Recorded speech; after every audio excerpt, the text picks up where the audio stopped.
Let me help you and show you how to get a great job here in Korea teaching English. I'll give you 7 steps, pros and cons, so watch along and hopefully I'll help you. Let's do it.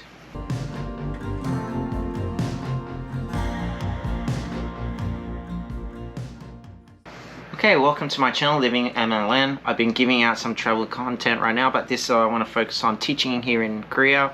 I've taught here for 5 years in small schools, large schools, franchises, little hagwons. So I'm going to tell you what to do. Before I get started, it is dinner time. It's raining, so I've got some chicken came in. We've got spicy, soy, and sweet. I won't eat it all today, but I'll give it a good try. Bit mukbang style, Korean style. So this video could be short or long. You will be able to see at the time how long. Go get a drink and some food and watch along. Piece of paper, pen, take some notes. I'm going to give you everything I can about finding a good job here in Korea. So go get that drink. Soju, maybe? Alright, number 1. You need to be from the 7 countries that are accepted here in Korea to speak English. USA, Canada, South Africa, Australia, New Zealand, England or UK, and Ireland. These are the 7 countries that can teach English here in Korea. If you're from a different country, you won't get an English teaching job. You might get something sort of similar, but it won't be a teaching job. So that's number 1. And even if you are from one of those countries, I'm from Australia, I have been rejected from jobs because I'm not American. Americans number 1. A lot of hagwons and schools want Americans. Maybe Canadians second because they apparently have similar accents. But I have not got jobs because of my accent. So just to keep that in mind. Number 2, start getting your paperwork ready before you even start applying for jobs. Your possible birth certificate, your degree, and your police check. Get all that done first. You're probably going to need that sort of stuff in any other country anyway if it's not Korea. But if you're 100% sure you're coming to Korea, get that stuff organized. Don't do what I did. I applied for many jobs around the world. The first country that came back to me was Korea, and I said yes, I want that job, and they gave me 1 month to organize all that paperwork plus the flight plus get over here and the visa and all that. 1 month. Stressful, yeah? So I had to get the police check, apostle stuff. I had to pay for extra to get things rushed. It was just too stressful. So get your stuff organized and then start applying for jobs. I'll tell you what to do next. Number 3, let's have some soy chicken.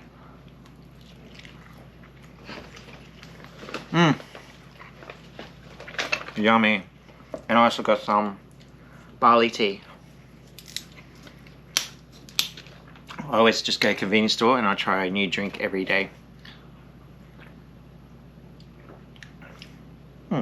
It's like corny water. Alright, step number 3, just start doing some research, scouting around what jobs. There's a Facebook group called Teaching in Korea. There's Dave's ESL Cafe, I think they still do someone. There's Teaching in English tefl site as well. I'll put some of these links down below. Just start looking at what types of jobs, what hours, when do they want people to come. Hagwons are pretty good, they're always looking to employ people, and I believe right now there is a lot of jobs available, so don't rush. You don't have to rush. So first, let's talk about, you need to think about these 3 things: location, money, the hours you want to work, and the age group you want to work. So let's do number 1, location. Everyone thinks Seoul. They want Seoul or Busan. Seoul is a great city. It'd be awesome to live downtown, but getting those jobs are very, very competitive, and I almost got a job and I didn't get it because I'm not American. So they are very hard to get. So you can also do Gyeonggi province where I am, and it only takes me 1 hour to get downtown. 1 hour and 20, it depends how I go. So think of your location. Hopefully you're a bit open-minded with your location. My first location was in Gyeonggi. Gyeonggi is a small town outside Daejeon, the Korea's 5th largest city. And me and my co-worker, we're like the only foreigners in this town for 1 year. And there were a couple others, and it was a great time. It was a great place to learn. My first contract, I had to learn some Korean to order food. It was a little military town. The school's a sweet little school. There was plenty of places to run. There's a mountain, lots of good mountains hiking, and to get to down to Daejeon, it didn't take that long. And to get, actually it was faster for me to get to Seoul on the fast train than it was to get to downtown Daejeon. I could jump on the KTX, which my town had, and it only took less than an hour, I think, to get to Seoul. So it's really fast. So be a little bit open-minded where you're going to work for your first job. To get Seoul or Busan as your first job, that's tough. Maybe if you got the experience or got some connections, you can do it, but be a little bit flexible with your location for your first job. Number 2, age group. Age group and the schedule you want to work. It's not all 9 to 3 or 9 to 5, especially in hagwons. You have 9 to 6, or you could be doing 12 to 9 o'clock. There's 2 different sections, and I've done both. 9 to 6, you're working with the kindergartens in the morning, and in the afternoon you're working with elementary kids. So usually like 9 to 3 is about kindergarten, maybe 9 to 2. And then from 3 to 6, you're working with the elementary ages, maybe a little bit of middle school late. Or you can start at 12 o'clock, 12 to 1. This is very varying. It depends on the school, to about 8, 9, maybe 10 o'clock. So you get the morning off, yeah? So I actually prefer that program. I really like that program. I did that program the last school I was at. So I started at 12:30 and I finished at 8 or 8:30. So that from when I woke up to about 12, 11:30, I could do whatever I want. I could go for an exercise. I could go for a trip. As long as I was at the school on time, I could do stuff. Right now I'm doing 9:20 to 6:20, and I feel the whole day I am working, but then I get the evenings off. So there are benefits. So do you want to work all day and have your nights off? Or do you want to have your morning off and then work most of the day and a bit of the evening and finish at 8, 9 o'clock? That's up to you what you want to do. Unless you're going to go partying every night anyway. And even if you do go partying, if you finish at 8 or 9 o'clock, this is okay. So that sort of goes on with the age group as well. Do you want to work with kindergarten kids? The kindergarten kids can be, they call them 5-year-olds here, but they're not. They're like 4 or 3 to about 6 or 7, 8 years old. And the elementary kids go to about 11 or 12 years old. And then you've got middle school. I haven't done much with middle school. I've just got one class that I do with middle school. And it's like working with teenagers. So if you like working with teenagers, that's the way to go. But from kindergarten, you're working with really young kids that this is their first school experience. This is their first time meeting English people. So they won't know what you're saying. They won't know sit down. They won't know they won't understand what put down your pencil is. They won't know any of this. So it's really back to the basics with these kids. Alright, what's this? Ostrich. Ostrich, what letter? What letter? Oh, good. Can an ostrich fly? No. No? What can an ostrich do? Run. Run slow? No, fast. How fast? Show me. Oh, that fast, Charlie. Oh. Alright, sit down. And what does the ostrich have? What's this? A long what? A long neck. Very good. And what does he have here? Wings. But he can't fly. Why has he got wings and he can't fly? Up, Chen. Who can remember this one? Quilt. Quilt. What letter? Q. What is a quilt? Like a blanket, yes. Alright, fast. Ostrich, fast. Quilt. We're doing Jay, 1 star. What's this? Pig, good. Owl, good. Good. Queen. Alright, Sean, go. Sean. Ostrich, Aiden. Quilt. That's a hard one. Quilt. Chan. Pig, yeah. What about this one? Owl, good. Maxie. Yunjae. Yunjae. Queen. Hannah. This is Queen? Ostrich, good girl. And the last little bit of research is how much money do you want to ask? You can usually negotiate your pay. 2.1 million, which is about $2,100 to about 3.2. That's pretty good if you can get that high. I'd aim for your first job, especially as your first job period teaching English, around the 2.3. If you can get 2.3 for your first contract, I'd take that and be quite happy. Unless you got a lot of experience of teaching English, teaching for English to foreigners as a second language, then maybe you can ask for a bit more. Or if you go more rural where they're desperate for teachers, you can also ask for a bit more money as well.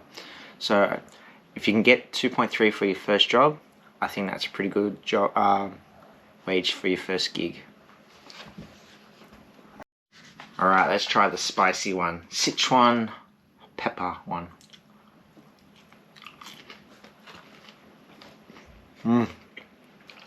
Good spice, not too spicy. Number 4. A little bit spicy. Number 4. Start applying for jobs and doing interviews. To prep yourself for the interviews, they're going to ask you, what will you do with a bad kid? What will you do for a good kid? What are you going to do in this situation where this kid doesn't understand you in English? So prep for all of that. A situation that you had that's difficult, a positive, a negative, make that a negative positive as you do. So start applying for jobs. You will have to do a Skype interview or a Zoom interview or something like that. You will have to do that. I've had to do it with every job I've done. They want to hear you, they want to see you. You will also have to send a photo of yourself. Photo of yourself is very important. And you can also get agents. Don't pay money to anyone to get you a job. You don't give anyone money. But there are agents on Facebook. You'll see them and they're posting a ton of jobs.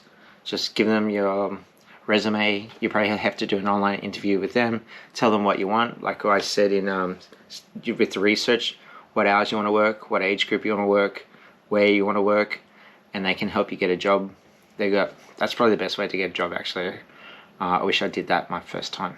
Alright, number 6. You got the job. Well done. Congratulations. You're coming to Korea. And you get to Korea. What do you have to do next? Work at the school and get this done as soon as you can. 1. Get your medical done as soon as possible. It may mean you have to go on the weekend. It may mean you have to go after work.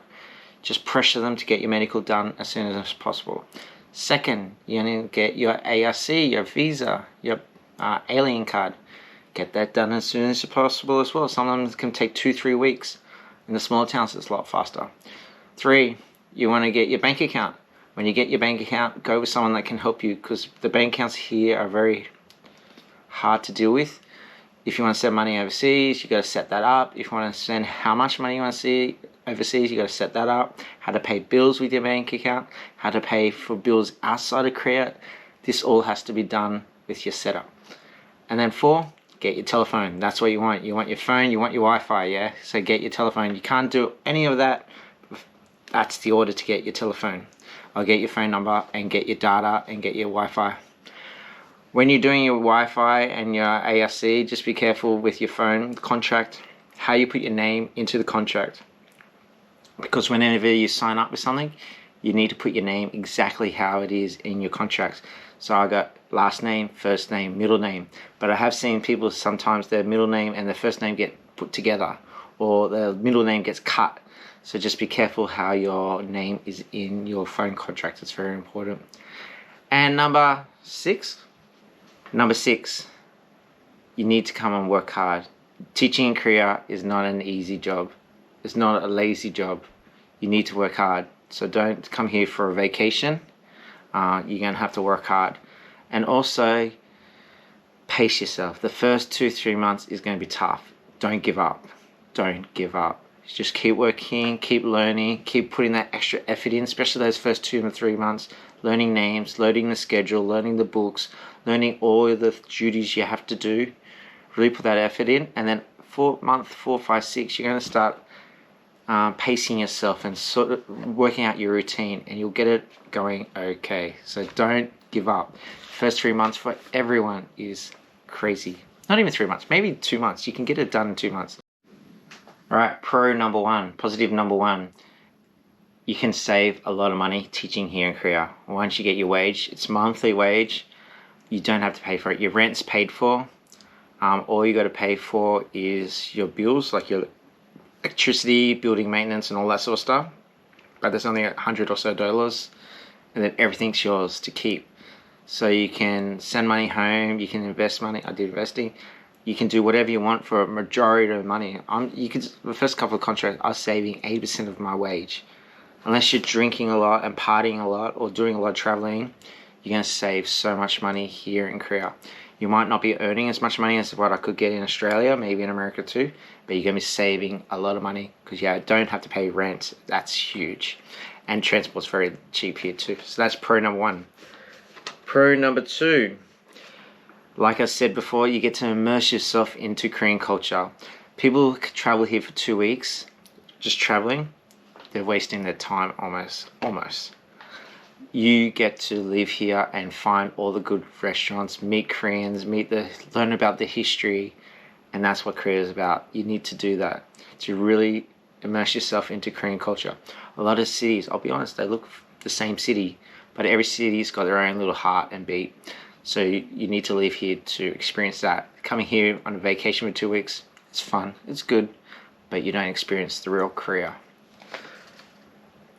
Number three, while you're working, you will pay for medical too. So if you have any medical problems, the national health insurance that you're paying for is really cheap when you actually have to use it. I broke my elbow this year, and every time I went to the doctor, I would get an x-ray, see the doctor, and some medication, all less than $20 each time. I just went to a dental clinic, scaling, again, under $20. So you are paying for that national health insurance. I should have been using it a lot more than what I've had. I didn't know. It's so cheap. So go and get your health done. Check all like skin and all. I should do all that too. Eyes. So make use of the national health insurance here in Korea, especially if you're from America. I know it's tough over there. All right, let's do 3 cons. 3 cons. 1. Holidays are really small, especially in Hagwons. The longest stretch of holiday I've ever had was 10 days in a row. That was huge. That's a huge holiday. Most holidays maybe 5 days, maybe 7 days. So expect small holidays. So most of our countries are very far away, so it's almost impossible to go home on a vacation. You can do traveling here in Korea, and a lot of people go to Philippines, Indonesia, and all this. And for them, they can do a 3-day, 4-day vacation because they're used to it. For me, that's not a vacation. That's just a long weekend. But that's how they do it here. They work very hard here in Korea. Con number 2, negative number 2. Why I went through all that information about finding the perfect job is because your job is linked to your visa. So if you don't like your job, you're stuck there unless you can get a release letter. So that's why it's important to find the job that will suit you.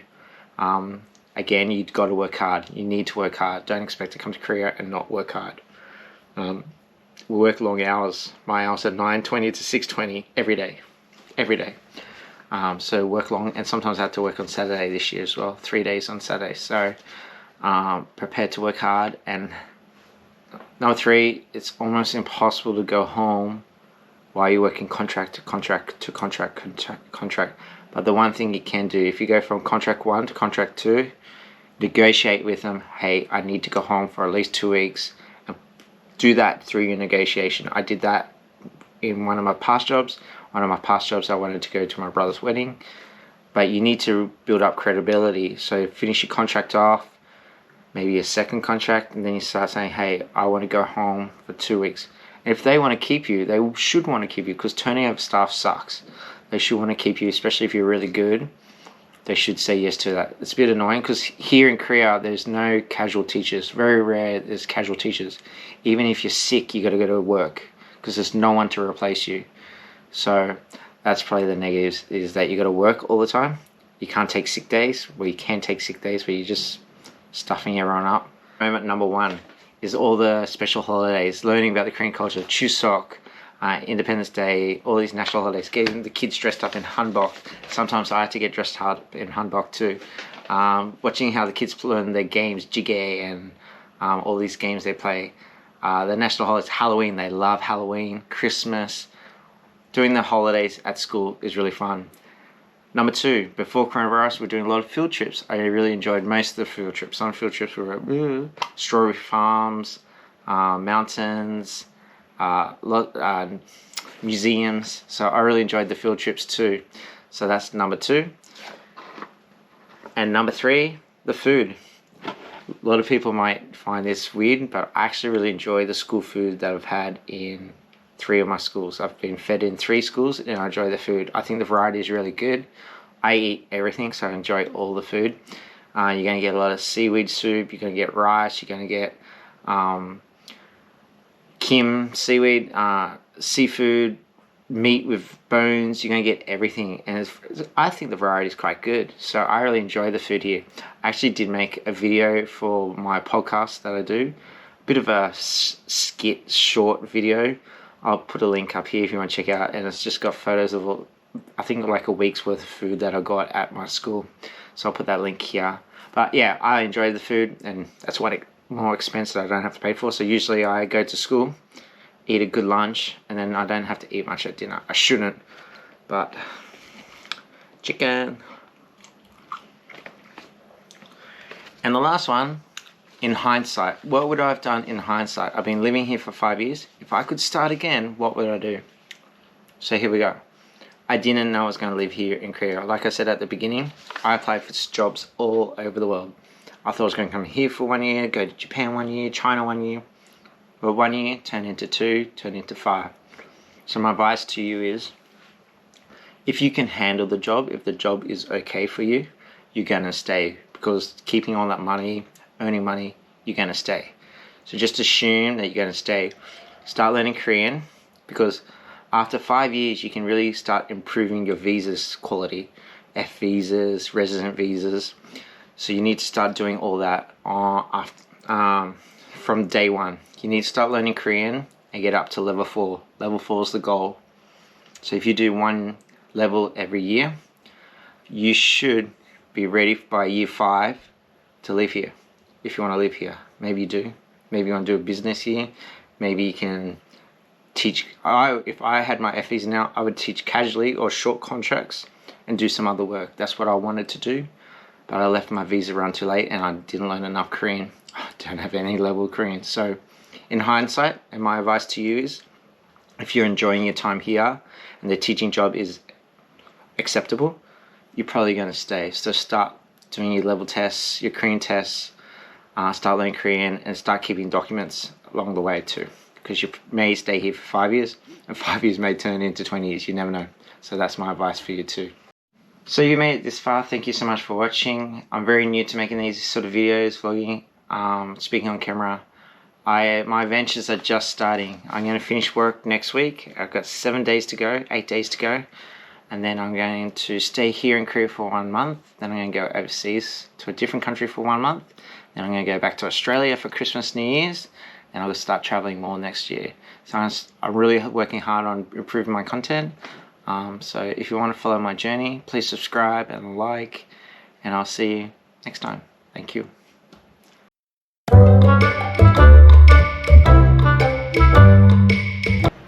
Let me tell you how to get a great job. No, fuck off.